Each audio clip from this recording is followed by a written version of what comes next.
Bueno, vamos a continuar. A nivel de la extremidad inferior, pues las estructuras musculares están envueltas por una aponeurosis, ¿no? Que se extiende desde la región glútea y la porción anterior a nivel del pliegue inguinal, cubriendo los músculos del muslo y la pierna. Es la fascia lata. Este tejido, sin embargo, envuelve a su vez una escasa cantidad de tejido adiposo. ¿Qué quiere decir? Que no hay mucha grasita a nivel de la extremidad inferior, ¿no? Y eso a razón de que, básicamente las estructuras que vemos tanto de la cara posterior como anterior son más tejido magro, ¿no? Ahí podemos ver. Esta estructura que vemos acá, ¿no? Es la fascia lata. Su nombre proviene de este músculo que se llama tensor de la fascia lata. Lo envuelve como si fuera una media elástica. Y al envolverlo como media elástica, luego llega a nivel de los cóndilos medial y lateral, acá, y se inserta ahí, para luego continuarse a nivel de la pierna, pero ya no con el nombre de fascia lata, sino con el nombre de fascia crural. Y termina en los malleolos medial y lateral, donde se organiza y forma un retináculo. Este retináculo tiene forma de Y al inferior y el superior a manera de banda. Luego lo vamos a ver. El tejido celular subcutáneo que se encuentra a nivel de la extremidad inferior es bastante laxo. Vamos a ver ya mañana cómo a medida que uno va disecando, ¿no? Fácilmente se desplaza incluso con el dedo nada más, es muy laxo y contiene una gran cantidad de vasos sanguíneos, como vemos aquí que lo envuelve, ¿no? Entre la piel y la fascia lata básicamente. También va a contener vasos linfáticos superficiales, los vasos venosos superficiales igualmente, porque los profundos se encuentran cerca al hueso mismo, ¿no? Enseguida vamos a ver apoyados sobre esta estructura. La fascia lata, mientras se extiende, ¿no?, hacia los cóndilos, envía dos tabiques. Estos tabiques, a nivel del muslo, ojo, alcanza el borde lateral y el borde mediano, por lo que se divide en dos compartimientos. Un compartimiento anterior, extensor de la pierna, y un compartimiento posterior, flexor de la pierna, ¿no? Extensores anteriores y posteriores son flexores. Ahora, la fascia lata, mientras va continuándose, por lo tanto, va a llegar en la parte superior, ¿a dónde? Al ligamento inguinal, ¿no? Ahora, desde este ligamento inguinal se va a continuar a nivel del arco del pubis y va descendiendo hacia su rama descendente, terminando en su tubérculo púbico, ¿no? ¿Qué quiere decir? A esta altura se mezcla con fibras de la fascia de escarpa del perineo, ¿no? Mientras va descendiendo, ¿no?, antes, aquí en la parte posterior, ¿no?, se va a extender hasta el hueso del coxis, se extiende hasta el coxis, por lo que cierra completamente esta estructura en forma de un conducto, etcétera, ¿no?, de un tubo, y medialmente en profundidad a esta altura termina por insertarse en el tubérculo isquiático. Entonces va descendiendo completamente con una vaina que envuelve a toda esta estructura. Después de envolverlas, va descendiendo hasta alcanzar precisamente lo que les decía, los tubérculos o los cóndilos medial y lateral. Desde esta porción, lo mismo sucede en la pierna. Mientras va extendiéndose a los malleolos, emite dos tabiques igual membranosos, aponeuróticos, para alcanzar el borde lateral del peroneo o la fíbula y el borde medial de la tibia. Y así se compartimentaliza en un compartimiento anterior y uno posterior. Sin embargo, entre ambos, lateralmente, existe otro compartimiento gracias a la extensión de otro tabique que va al borde posterior del peroneo, formando el compartimiento lateral o peroneo. Pero también en esta cara posterior se puede dividir en dos subcompartimientos, gracias a un tabique transverso que divide en un compartimiento posterior superficial y un compartimiento posterior profundo, que lo vamos a ver la cantidad de músculos que contienen en esta zona, ¿no? Iniciando por la porción superior, ¿no? En el muslo, el tejido celular subcutáneo básicamente, que se organiza a nivel de la cadera, en especial en las mujeres, ¿no? Se continúa hacia superior con el tejido celular del abdomen, pero hacia posterior, ¿no? Hacia atrás, va a continuarse con la fascia profunda y ser parte lateralmente de la fascia lata. Mientras va descendiendo, se refuerza lateralmente hacia acá, se va a ir reforzando lateralmente para darle una mayor firmeza a estas estructuras musculares. Como podemos observar aquí, miren, va extendiéndose al labio lateral y al labio medial, ¿no? De la línea áspera, a esos bordes lateral y medial de esta línea áspera.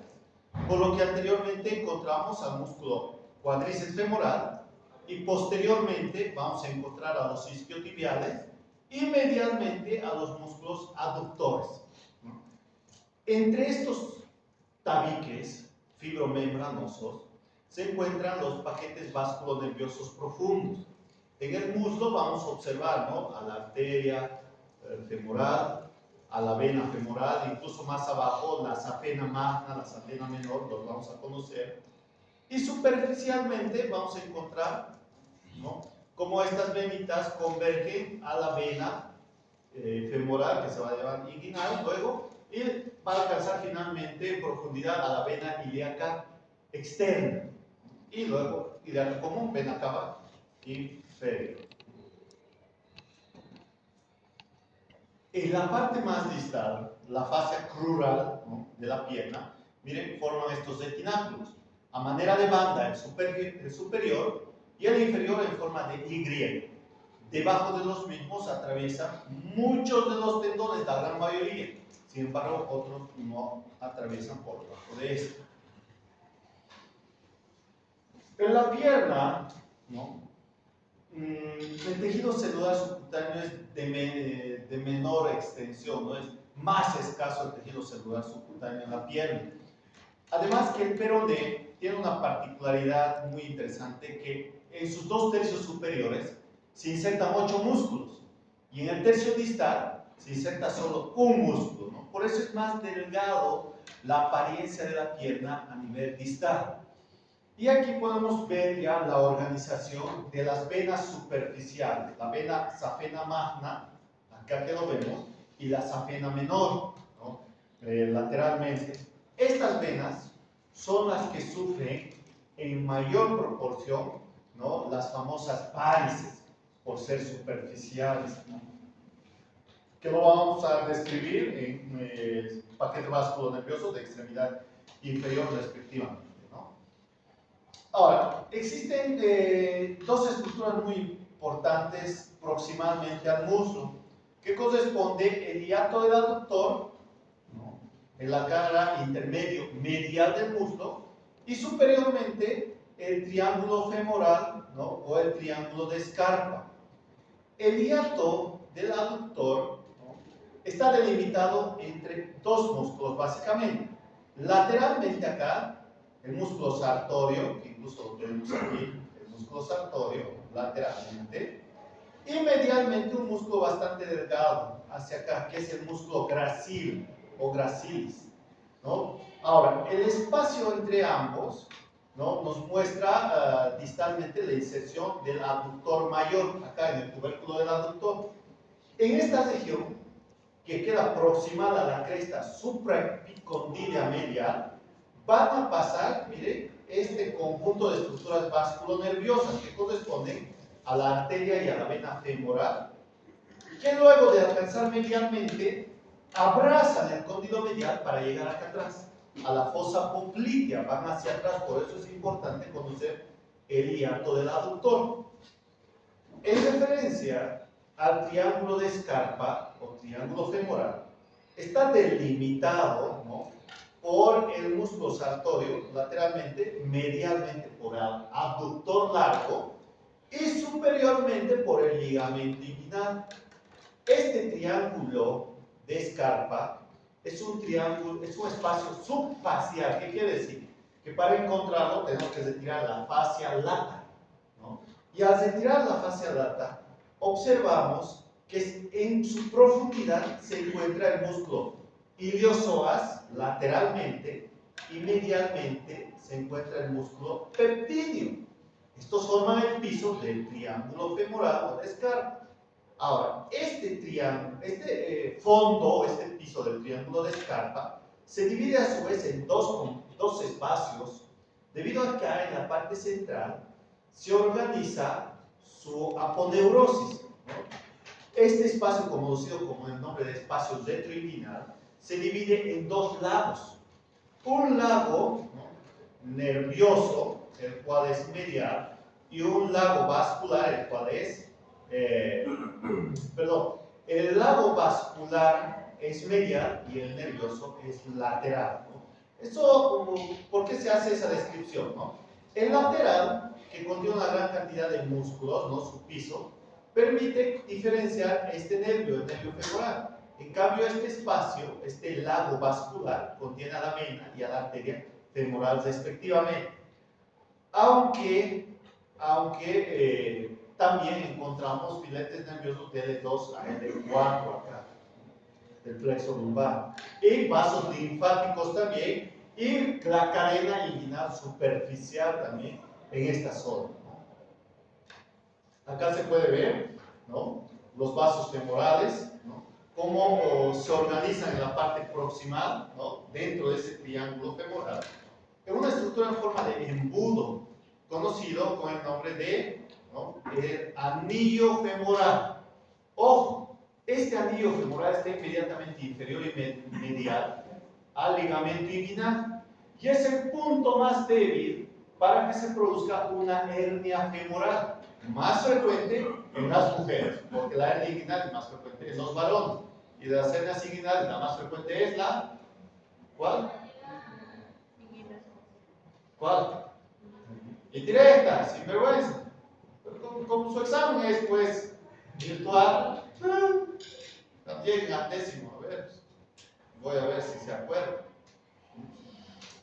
Vean aquí cómo se organiza, ¿no? Y el mismo anillo, ¿no?, esa estructura aponeurótica que lo envuelve, ¿no?, termina por fusionarse, ¿no?, con la adventicia de estos vasos sanguíneos. Acá se distingue, ¿no?, el anillo femoral. Miren cómo el ligamento inguinal, ¿no?, tenía, ¿no?, su orificio externo, el anillo externo, con sus dos columnas, la medial, la cunal del Cooper, y la lateral, la del Jean Bernard, ¿no? Estas van delimitando entonces este espacio que es bastante débil. ¿Qué más con relación a esto? Podemos observar que cada uno de los vasitos, ¿no?, están separados por unos tabiques aponeuróticos, lo cual facilita, ¿no?, su identificación e individualización. Existe una gran cantidad de vasos sanguíneos en la extremidad inferior y sobre todo, ¿no?, proximal como distal. Estos se dividen en dos grupos: vasos superficiales y vasos profundos. Los vasos superficiales son aquellos que se encuentran en el tejido celular subcutáneo que les mencionaba, ¿no? En cambio, los profundos se encuentran entre esos tabiques fibromusculares, ¿no?, y van a estar cerca de la estructura ósea. Por otra parte, las estructuras vasculonerviosas profundas van directamente por debajo de la fascia lata, ¿no? Y en la parte proximal, algo bastante particular es que las venas afena mayor y menor, que son superficiales, terminan por converger en la vena femoral, ¿no? Esta ya se va a hacer profunda y alcanzar hasta la cavidad pélvica, ¿no? También existe otro conjunto de vasos sanguíneos que son oblicuos. que conectan los vasos superficiales con los vasos profundos. Y vean que no estoy haciendo la diferencia entre venas o arterias, porque entre ellas existen este tipo de anastomosis, ¿no? A nivel de la rodilla existe una enorme vascularización, como también a nivel de la cadera, por la gran movilidad que estas tienen. Debemos ser cuidadosos al momento de disecar estas regiones, porque podemos lastimar uno de estos vasos, que son ramos directos de la arteria femoral, ¿no? En el caso de ser profundas, y que vienen directamente de la ilíaca, que viene de la aorta. Entonces el afluente tan grande hace que una vez que se lesione esto va a sangrar terriblemente y puede entrar rápidamente en una anemia por hemorragia externa o interna respectivamente. A nivel distal, las arterias se dividen en dos también, unas arterias dorsales y unas plantares. Las plantares, sin embargo, se hacen muy profundas, eso lo vamos a describir luego con paquete vascular en cada una de las regiones. Y estas profundas plantares luego hacen anastomosis con las profundas dorsales. Sin embargo, las dorsales, al dividirse en superficiales y profundas, las superficiales son las que se pueden observar incluso y ver las pulsaciones que tienen las arterias. Una de estas, la de mayor accesibilidad, corresponde a la arteria dorsal del pie o la arteria pedia. Esta se palpa fácilmente, es una región donde podemos percibir el pulso, ¿no? Las venas siguen en la dirección contraria, ¿no? Hablamos también de venas superficiales y venas profundas. De las venas superficiales, estas forman plexos bastante complejos a nivel del dorso, ¿no? Y estas, en especial las del dorso, que se organizan con las del daedo hallux, ¿no? Aquí vemos, van a formar esta vena, la vena safena magna. ¿Cómo se forma la vena safena magna? Por el plexo venoso dorsal del pie más la del hallux. Y la vena safena menor, miren, igual el plexo dorsal del pie, pero con la vena dorsal que viene de aquí, del quinto dedito. Entonces se hace lateral y viene posterior al malleolo lateral, ¿no? Esa es la vena safena menor, ¿no? Estas venitas drenan superficialmente, están por debajo de la piel, en el tejido celular subcutáneo. Son muy robustas y vemos en su trayectoria que es bastante tortuosa. Presenta unos 12 a 14 válvulas, ¿no? Que evitan el flujo retrógrado, que se estanque. Lamentablemente, cuando la persona está mucho tiempo de pie o sentado, pues se acumula esa sangre, ¿no? En estas 12 válvulas, y luego comienza a notarse esa circulación venosa superficial, ¿no? Dice, se ve en las venitas, ¿no? Puede ser que su piel sea bastante delgada o muy clara, pero si se va viendo con mayor notoriedad y son tortuosas y además duelen y se edematiza al final del día, lo más probable que existan problemas en la circulación, ¿no? Ahora, el arco venoso, por lo tanto, es una estructura muy importante para nosotros verlo. Ustedes seguro cuando llegan a su casa se sacan, ¿no? Las zapatillas, los zapatos, etc. Tienen que valorar, porque este arco venoso es del dorso, obviamente, del pie. Mientras va ascendiendo, medialmente va a formarse, ¿no? La safena menor, perdón, magna. Y lateralmente la safena menor, que va haciéndose posterior, ¿no? Esta safena menor que vemos aquí recibe a su vez bastantes tributarias, es decir, otras venitas que vienen de la profundidad también, en especial en el tercio inferior del muslo acá. Recibe venas cutáneas anteriores que luego se dirigen hacia atrás para converger también a la safena menor o a la safena magna, que tiene una dirección oblicua. Y lo mismo aquí recibe la vena safena magna, ¿no? Aquí está, de la vena circunfleja ilíaca superficial y de acá arriba de la vena epigástrica inferior y la pudenda externa igualmente, la pudenda externa va a recibir. Aquí podemos observar, miren, estas son las famosas varices, ¿no? Estas son las varices. Entonces, cuando se producen estas varices, se tiene que sacar, ¿no? La safena magna o la safena menor se la va a sacar. Ya le dirá cómo vuelve la sangre, ¿no? El cuerpo se organiza porque el drenaje superficial va directamente hacia profundidad por esos vasos oblicuos. Va directamente hacia profundidad y mientras pasan los días, meses, años, por neovascularización se forman otras venitas superficiales. Que si continúa la persona, ¿no?, estando mucho tiempo de pie, ¿no?, o estando sentado, ¿no?, sin hacer ningún tipo de actividad, entonces se va a volver a formar este acúmulo de sangre con trombos, ¿no?, con coágulos, pero ya no en los vasos superficiales, sino en los profundos. Entonces uno ya no observa. Aquí vamos a tener que buscar otros signos, ¿no? Se dematiza, incluso les tocamos acá atrás de la pierna, les duele, etcétera, etcétera. Ya no hablamos de una trombosis venosa superficial, como en estas varices, sino de una trombosis venosa profunda. Y este tiene un mayor riesgo, porque si se libera uno de esos trombos, ¿dónde va a ir? Al infarto, o a los pulmones o acá, ¿no? Por eso es que tienen que hacer actividad física, ¿no? Tienen que practicar algún deporte, caminar por lo menos, etcétera, etcétera, para evitar el estancamiento de sangre.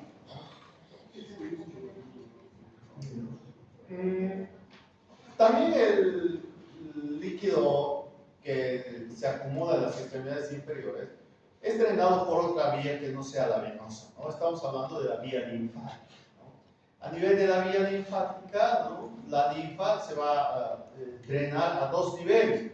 Uno a nivel popliteo, acá inicialmente, y luego a nivel inguinal, ¿no? A nivel popliteo llega la linfa para luego ser distribuido a la cadena linfática inguinal superficial y de ahí a la profunda y finalmente a las ilíacas comunes, ¿no?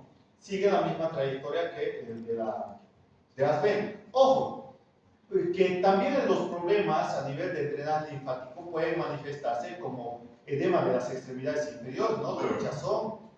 En los lugares los lugares tropicales, ¿no?, donde existe mucha fauna y muchos parásitos, etcétera, pueden contaminarse por filaria, ¿no? La filariasis, este parásito ingresa y le gusta pues la linfa y se acumula, se queda acá, ¿no?, hace su casita a nivel de la región inguinal y evita el drenaje linfático y la pierna se les hincha.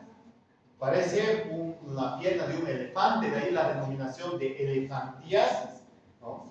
Ahora, ¿cómo poder distinguir si tiene un origen linfático o un origen venoso? El edema de origen venoso, por lo general, es caliente, ¿no? Le toca y está caliente, dematizado, hinchado. En cambio, de origen linfático, por lo general no les duele. Y cuando tocan el edema, la hinchazón no está aumentado de temperatura, ¿no? Entonces, el edema es frío. Acá en la parte superior, acá se ve, ya dijimos que está envuelto por la fascia lata, pero existe un espacio que se llama hiato safeno que permite el paso de la vena safena hacia la vena femoral profundamente. Este hiato safeno es una apertura facial, por lo tanto, inmediatamente inferior del ligamento inguinal, ¿no? Esta apertura conduce a un trayecto de aproximadamente 4 centímetros inferior al tubérculo del pubis y que en sentido vertical tiene más o menos unos 3 centímetros, ¿no? A 3.5, 3.7 para algunos autores, ¿no? Y su grosor es de aproximadamente 2 centímetros, 2 centímetros y medio, ¿no? Por lo que nosotros podemos verlo durante la disección si está íntegro la fascia lata, ¿no? Este hiato safeno a su vez está conformado por limitantes que corresponden a su borde superior, borde inferior, borde lateral y el borde medial denominado borde falciforme. ¿Por qué se llama así? Este borde falciforme tiene tejido graso y el mismo se extiende hacia lateral, siendo perforado por muchas venitas. Entonces, este borde falciforme que se extiende al otro lado comienza a cambiar su denominación como fascia cribiforme, por esa gran perforación que presenta. Y es por ahí que la vena safena magna alcanza a la vena femoral. Los nervios que alcanzan la extremidad inferior provienen básicamente del plexo lumbosacro, ¿no? Dijimos que los damos anteriores de la L4, L5, S1, S2, S3 van a formar un nervio bastante importante que es el nervio ciático. Acá está. Este nervio ciático, en su origen, tiene un diámetro de aproximadamente 2 centímetros, tiene forma aplanada, aplastada. Mientras se dirige a la extremidad inferior, ¿no? Va a abandonar por la escotadura ciática mayor, vuelve a la escotadura ciática menor, desciende hacia posterior del muslo. Mientras va descendiendo, antes de llegar a la fosa poplítea, se divide en zamus tibial y zamus peroneo, que estos, mientras van alcanzando el pie, luego van a dar lugar a zamus interóseos, tibiales, anteriores, posteriores, lo vamos a describir enseguida, ¿no? A su vez, estos trasladan fibras, si bien durante su trayecto van alcanzando múltiples músculos, debido a que es un nervio que traslada información motora, también va a estar acompañada de fibras sensitivas, ¿no? Estas fibras sensitivas recogen, ¿no?, la sensibilidad de la cara anterior, posterior, lateral y medial de toda la extremidad inferior, ¿no? Como se puede ver acá, ¿no? El músculo cutáneo femoral posterior, lo tenemos acá en la cara posterior, lateralmente el cutáneo femoral lateral y anteriormente el cutáneo femoral anterior. Estos nervios, ¿no?, del plexo lumbar incluso contienen algunos filetes nerviosos de los torácicos inferiores, como la T12, ¿no? Y también a algunos filetes de la lumbar número 1, que no se lo vea acá, ¿no? La lumbar número 1. Anteriormente, la piel del muslo, partiendo de la región inguinal, recibe fibras nerviosas de la ilioinguinal y la iliohipogástrica, que son nervios que hemos visto en la pared posterior del abdomen, ¿no? El nervio ilioinguinal inerva la porción medial de la región inguinal.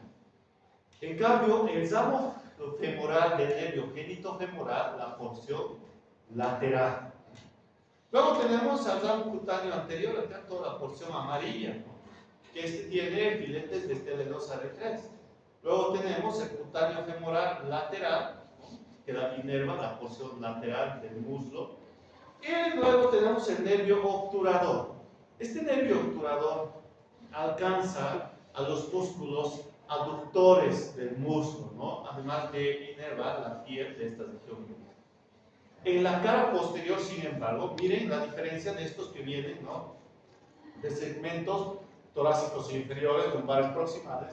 En la región posterior vienen todos del nervio ciático y isquiático, que mientras va descendiendo, pues va a dar gran cantidad de ramos de acuerdo a la región que inerva y a los músculos también que va a inervar. Medialmente tenemos al nervio safeno, acá, ¿no? Lateralmente tenemos al nervio crural. Mientras van descendiendo, igualmente por la parte plantar, encontramos a los calcáneos medial y lateral. Y en la parte dorsal, ¿no?, encontramos a los cutáneos crurales, medial y lateral, ¿no?, respectivamente.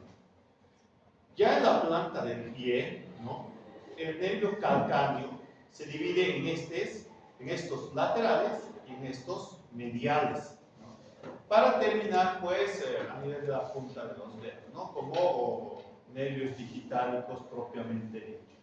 Estos están acompañados de una gran cantidad de nervios, estos seguidos de la gran cantidad de receptores sensitivos inespecíficos a nivel de la planta del pie, ¿no?, recogen la información, ¿no?, generada por presión o por el cosquilleo, ¿no? Cuando se hace cosquilleos en esa parte, entonces sigue esta línea, ¿no?, que se distribuyen también en dos planos, superficiales y profundos.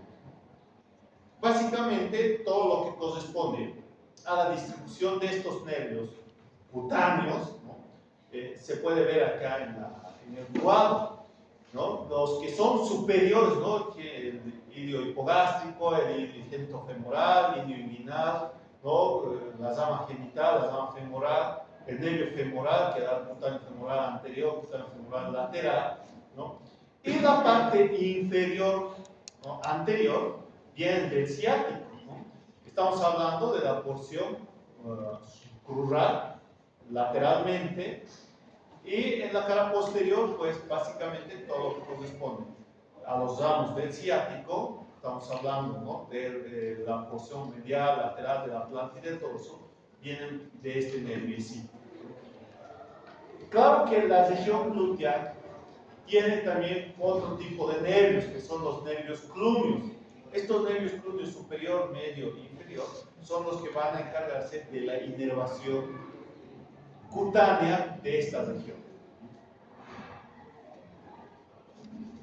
Vamos a quedar acá en la región glútea. Si tienen preguntas, pueden hacer. Doctor, nos hablaba de que plano causa dolor de la rodilla.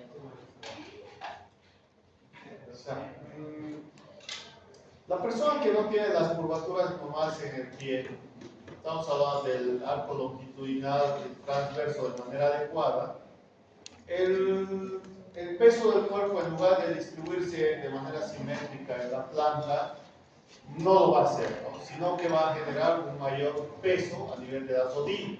De ahí viene el dolor de rodilla en estas personas, porque no van con el talón, sino van con toda la planta pisar. Caminan como el pato, pues. Y no tienen estas etapas, ¿no?, del golpe de talón, apoyo inicial, apoyo intermedio, apoyo terminal, preoxidación. Apoyo todo.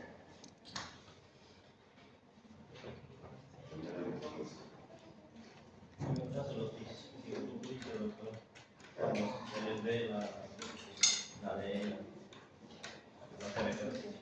Es porque utilizan mucho la grasa subcutánea, que es muy escaso en la extremidad inferior. Es escasa la grasa.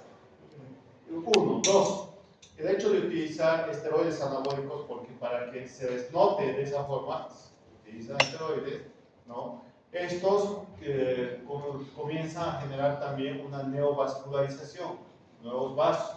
Y además, como hay mayor cantidad de músculo, se requiere que los vasos sanguíneos, además de ser en mayor cantidad, tengan un mayor diámetro. Entonces, aumenta su diámetro de la misma manera, ¿no? Si aumenta el volumen y no aumenta el diámetro, ese músculo no tiene por dónde crecer, ¿no? ¿Y qué es sobre la displasia de cadera? La displasia de cadera es una malformación, ¿no?, que puede ser congénita, la mayor parte, y se debe a una mala formación de la articulación por la cabeza, ¿no?, la cabeza del pie. No ingresa adecuadamente al acetábulo. Al no ingresar adecuadamente, se luxa o sufre una subluxación, no encaja. Cuando uno trata de hacer movimientos de rotación, entonces hay un chasquido, ¿no?, un clic. Inmediatamente eso se diagnostica al momento del nacimiento. Una vez que se diagnostica, se recomienda a la mamá que utilice 2 pañales para separar las piernas. Si no se realiza ese diagnóstico temprano, cosa que es muy raro ahora, ¿no?, tendría que ser sometido al uso de correas o arnés, ¿no? Está en sus camitas o cunitas con las piernitas separadas y unos arnés, ¿no? Les molestamos. ¿Quién va a estar así? Y cuando no da resultado, pues se les opera, se les hace una cirugía. Pero lo mejor es no llegar a la cirugía, ¿no?, porque ya el diagnóstico se hace en el momento del nacimiento, se utilizan arnés correctores. Entonces, ahora es raro encontrar, ¿no? Y lo que se encuentra es por negligencia, ¿no?, de los papás, o negligencia del médico que lo hizo en el momento del diagnóstico, en el momento del nacimiento, perdón, el diagnóstico. También escuché que la displasia se daba antes porque en el campo la sabían amarrar con una telita delgada y hacía que sus pies estén así bien unidos. Chumpi. Sí. Bueno, dentro de las costumbres también se tienen, ¿no?, esos antecedentes de hecho de envolverlos a los niños con esto. No es, bueno, si ya ha nacido con eso, no le vas a provocar, ¿no? ya nació, por eso se habla de displasia congénita de cadera. Sin embargo, sí podría favorecer a aquel niño que ha nacido normal, ¿no? Con articulación. Ya estamos terminando. Pasa. Entonces, desenvuelve con el chunqui, con esas pasas, van envolviendo, y la presión que hacen en las rodillas es esto. Entonces sale la cabecita del acetábulo y puede predisponer. Ahora ya no se les recomienda. Claro, todavía hay costumbres, ¿no? De envolver, le dicen que sus huesitos van a crecer fuerte, que su espaldita y demás cosas, ¿no?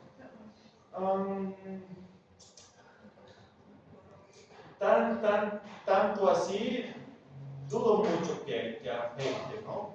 Por eso te digo, tiene que ver un antecedente. Si ha nacido con eso, ya lo tiene. Por el hecho de volver, no va a volver a tener. Gracias, doctor. Bueno, quedamos aquí. La próxima vamos a ver región glútea, ¿no? Y el día de mañana, pues, vamos a ver huesitos, a ver.